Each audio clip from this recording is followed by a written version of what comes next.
umuntu uyakwazi ukuceba ngamanzi amnyama kanjani? Uma sizocebisa umuntu ngamanzi amnyama simkhandela ukhamba lwamanzi amnyama. Uma simkhandela ukhamba lwamanzi amnyama lomuntu, imithi nezinsila zasekhaya zonke bese kuba izithombe zabantu basekhaya bonke, asali isithombe somuntu oshisa impepho.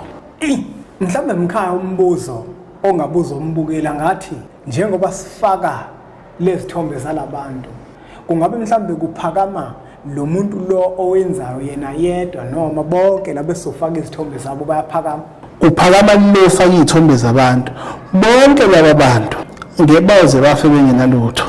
Uma lento izokwenziwa njengoba kuthatha izinsolo zasemsamo, kuthatha umuntu, kuthatha yonke into, kuthatha impepho endala ebeyadishiswa, uzoyithatha lo muntu lento ayikhandele yena, ezenzela yena, udonsa lo muntu lomsamo loya uyawuphendula yena, uba uwakhe.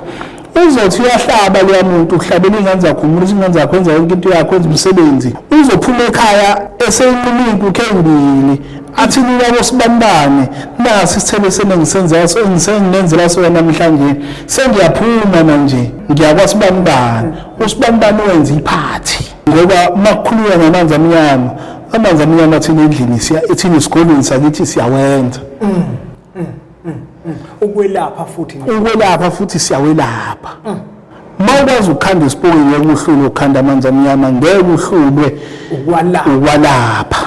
Umbuzo mkhaya ozolandela nafisa ukubuza umbukelo wempunga yesintu, uzothi ngiyabuzwa njalo ukhuluma ngalokhamba wathi umezibuka ebuka isimo sakubo, mhlawumbe wakwahamba yakohlola wabona ukuthi lokhamba likhona, ukhona ngempela lo muntu esithi masenze izinto okuchumene.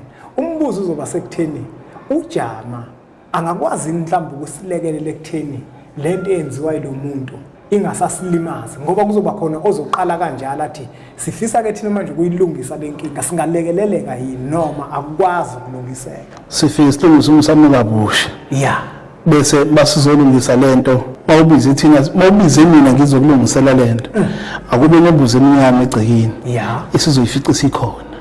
Angithi sizophendula lamanzi amnyama azophendula umnikazi wakhe, yonke lento aphakeme ngayo izoshona phansi.